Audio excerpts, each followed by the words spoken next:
It's a PG corner. It's a PG corner. It's a PG corner. It's a PG corner.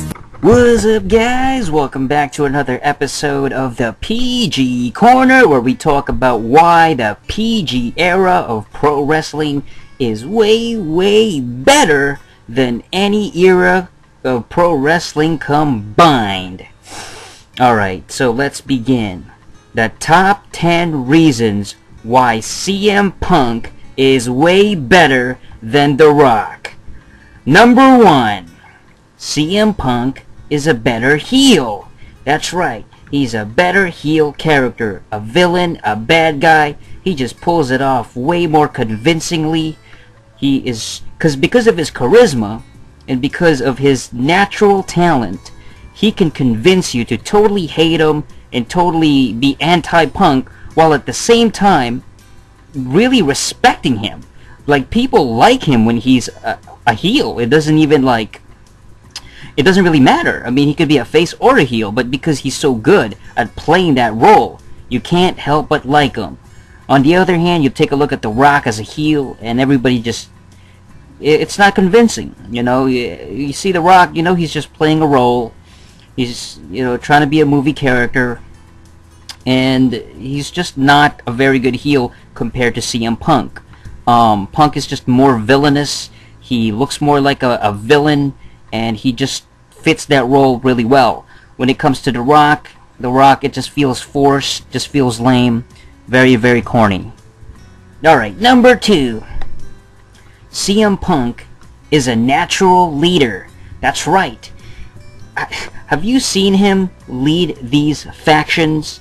I mean, you're talking about the Nexus. You're talking about SES, Straight Edge Society. He is a natural leader, and what better way to show off that ability than being in these factions? I mean, they just threw him in with the Nexus, you know, a couple of years back, and he was such a convincing natural leader because he has that swag. It's like he is the focal point, you know, he is that dude. I mean, he is the focal point of a group. I mean, he is the shining, the cornerstone of a particular faction. You know, if that ever had, like, you know, the NWO in CM Punk's time, he definitely would be a leader. He would be the top guy. Not The Rock. Rock was never a leader. You know, he never had any leadership qualities. He was always like second fiddle to, like, I remember back in the day, he was in the, what was that, the corporate, that faction with Vince McMahon, but it was all about Vince McMahon and all these other guys. The Rock was very, like, forgettable. Like, you don't even remember that he was in that stable. Aside from that, you know, you have the Nation of Domination. Who was the leader there? Farouk. You know, that it was all Farouk. I mean, The Rock was just like this, again, a second-tier guy. He was like second banana. He wasn't a star. He was very lame. But CM Punk, on the other hand, you know, Straight Edge Society, the Nexus. This guy is a true leader. Alright, number 3. CM Punk has more mic skills. That's right, he has better microphone promo skills. He's just better at talking, better at speaking. Have you heard him speak on the interviews? You've seen him talk as a color commentator, heard him cut these amazing shoot promos. This guy's a classic. You know, this guy drops the most memorable lines in wrestling history, unlike Stinky Rock. Rock is just boring, man. His mic skills, what, he has none. You know, he's very dull, very repetitive, it's cliche. The whole thing about Rock is very cheesy and corny. You know, it's nothing but catchphrases that went out of style like 13 years ago. Punk doesn't even need catchphrases, so obviously he's better on the mic. Number 4. CM Punk has a much better finishing move. That's right. You know, you take a look at the finishing move, like the Go to Sleep, the GTS, very original, very innovative, and it's all CM Punk. You know, he invented that move. that's his idea. You take a look at The Rock with his rock bottom. You know, that move he actually stole from a Japanese wrestler. That's not The Rock's original idea. He actually got that from a Japanese wrestler named Kenta. Now, Kenta wrestles all the way in Japan. Nobody really knows Kenta because he's a Japanese wrestler. They don't really talk about him. But Kenta invented a move called rock bottom. Okay, he grabs the opponent and it's kind of like a Uranagi type of throw, slam type of thing. And so The Rock stole that, and so he ended up using that move, and also the people's elbow. Kenta invented the people's elbow as well. It was basically his signature moves. Japanese wrestler, and you know, just look it up. You know, just Google it. So basically, The Rock's unoriginal. He stole his signature finishing moves. CM Punk, very original. GTS, go to sleep. You know, so I mean, it's pretty obvious. The more original move wins. Alright, number 5. CM Punk has better theme music. You know, we all know this. Just listen to his theme music next to The Rock. I mean, first of all, it's more rock themed, which is ironic because he's facing up against a guy named Rock. But it's more metal, it's more heavy sounding, it just sounds way more excellent. You know, I mean, first he had that really heavy metal song from Killswitch Engage, which was really sweet. And then now he's got an even better one, Cult of Personality. You know, and that song came out like 10 years ago, so it's a classic. Great track, you know, look in my eyes, what do you see? The Cult of Personality. And it goes on, and it's very catchy.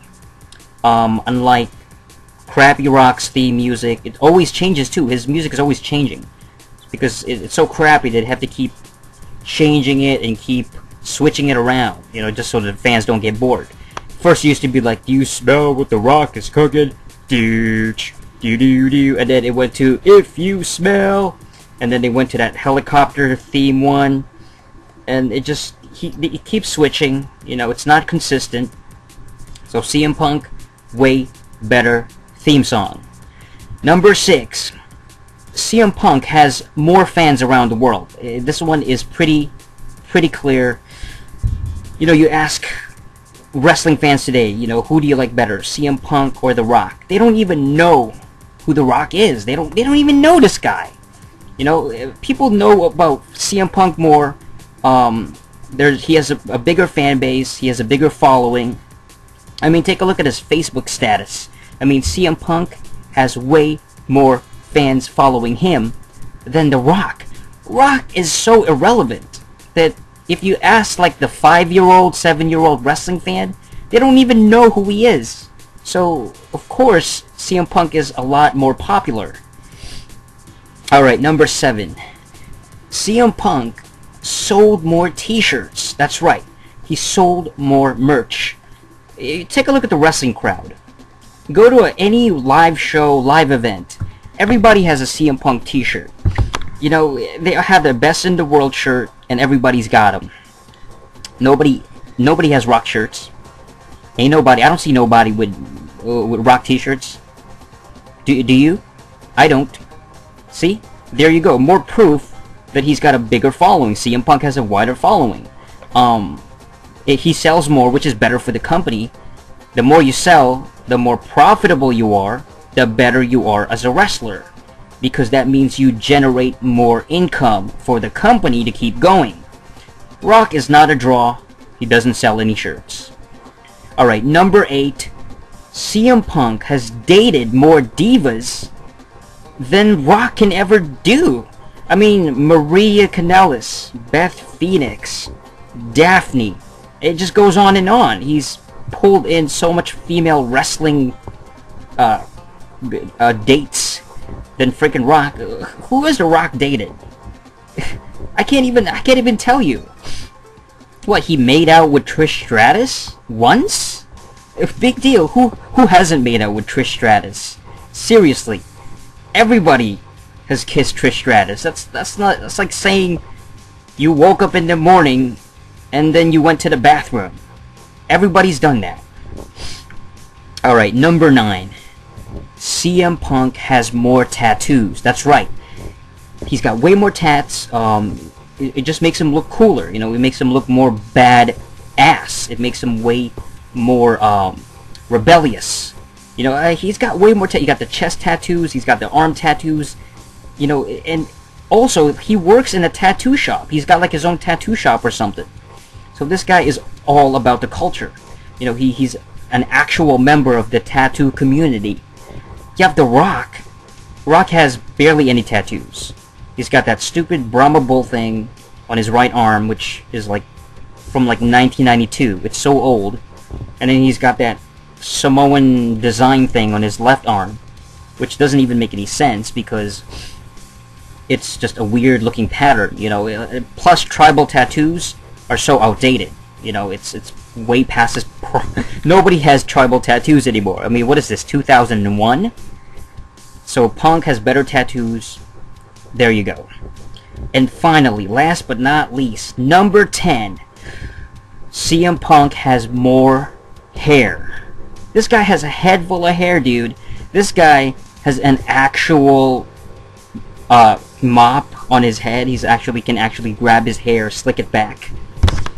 You know, it's not as long as it used to be because he had to cut it, but he can easily grow it anytime.